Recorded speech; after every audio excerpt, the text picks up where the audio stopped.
다음으로는 이제 그 과목 선택의 사례에 대해서 이제 좀 말씀을 드리겠습니다. 다음으로 이제 그 과목 선택에 대해서 말씀을 드리면은 먼저 그 인문계열 학과입니다. 우리가 이제 인문계열 학과 하면은 이제 주로 언어라든가 사회 과목에 집중하는데요. 단적으로 철학과만 하더라도 많은 과학적 지식을 바탕으로 해서 현대 철학이 이루어지고 있습니다. 그렇기 때문에 고등학교에서 그 관련된 그 과학 과목들을 좀 이수하는 것도 인문계열의 철학과 학생이라고 한다면은 필요할 수 있고요. 그러니까 다른 그 인문계열 학과에서도 그렇습니다. 언어를 갖다 공부한다고 할 때에도 어떻게 보면 수학이라든가 코딩과 같은 능력들이 필요하다고 합니다. 그러니까 그런 부분들을 좀 감안해서 인문계열 학생들도 좀 적정히 선택을 했으면 좋겠습니다. 그 다음에 상경계열 학생들 같은 경우는 이제 당연히 뭐 경제 수학이라든가 그런 과목, 수학 과목들을 좀 선택을 할 수 있을 텐데요. 어려운 과목이긴 하지만 윤리와 사상 과목 같은 경우도 선택이 좀 필요합니다. 그러니까 지금까지와는 다르게 앞으로의 경제나 경영 활동들은 도덕성을 좀 더 많이 강조하게 될 겁니다. 그런 측면에서 본다면 이 윤리와 사상을 좀 배우는 것이 필요하겠죠. 그 다음에 이제 간호보건 계열 같은 경우는 우리가 일반계 고등학교에서 관련해서 배울 수 있는 과목들은 체육이나 심리학, 보건 이런 과목들인데요.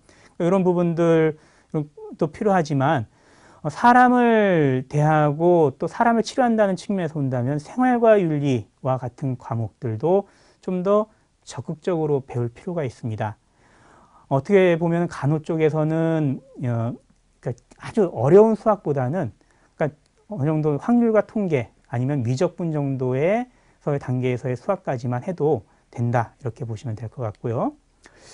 그 다음에 이제 자연계열에서 보면은 우리가 이제 이 자연계열이라고 한다면 우리가 지금까지는 주로 이제 뭐 과학이나 수학 이런 부분에 집중할 수 있는데요.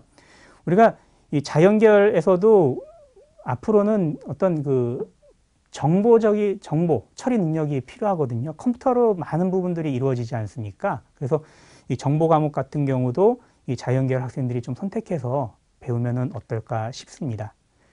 그 다음에 공학계열에서는 당연히 뭐 수학에서는 기하를 배워야 되지만 이 공학계열의 전공 서적들이 대부분 영어로 되어 있습니다. 그 영어로 되어 있다는 걸 생각하면은 영어 과목을 좀 깊이 좀 더 많이 공부한다면 공학계열에 진학했을 때 도움이 될 수 있고요. 많은 새로운 지식들이 뭐 영어나 뿐만 아니라 제2외국어로 들어온다니까요. 그 제2외국어에 능통한 사람도 공학계열에서는 충분히 많은 공부를 할 수 있고 좋은 공부를 할 수 있지 않을까 생각을 합니다. 그 다음에 이제 그 예술체육계열 같은 경우는 이 과목에서는 어떻게 보면은 국어나 수학, 영어보다는 이제 실기 중심의 과목들이기 때문에 실기 쪽으로 이렇게 치우칠 수 있는데요.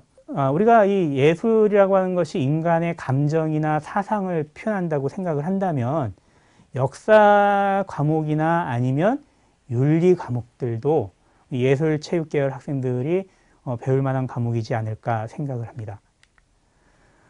근데 우리가 이런 과목들, 그러니까 지금 보여드렸던 이런 과목들을 학교에서 다 선택해서 이수할 수 없는 경우도 있을 수 있습니다. 그러니까 그럴 경우에는 이제 학교 바깥에서 과목을 선택해서 이수할 수 있는 기회가 있는데요.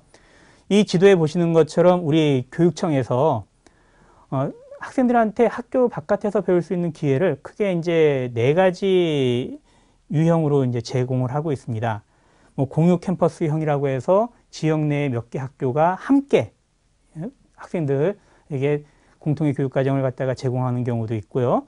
연합형 그리고 거점형 해서 학생들이 특정 학교에 모여서 방과 후에 공부할 수 있는 그런 기회를 제공하는 경우도 있습니다.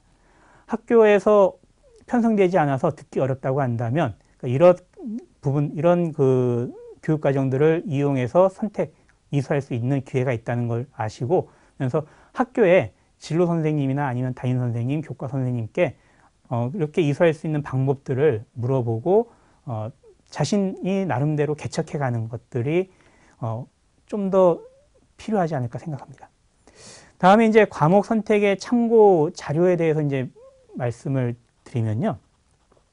우리 교육청이 개발한 과목 선택 관련된 자료들이 좋은 것들이 있습니다. 가장 그 대표적인 것이 과목 선택 안내서인데요. 지금 우리 서울진로진학정보센터 홈페이지에 들어가시면 화면에 아래쪽에 왼쪽에서 세 번째에 있습니다.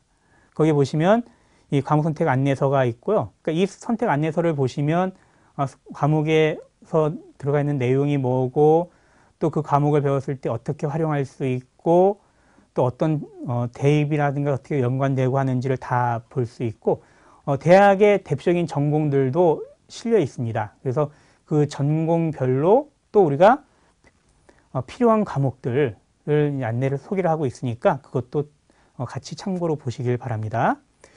그 다음에 우리 교육청에서 개발한 선택 과목 안내서가 학교에 이제 보급이 됩니다. 그리고 우리 교육청에서 개발한 것뿐만 아니라 각 대학교들에서 개발한 전공 안내서라든가 고교생활 가이드북 같은 이런 것들이 있는데요. 이런 걸 보시면 또 과목 선택을 어떻게 하는지 우리가 그 방법들을 알 수가 있습니다.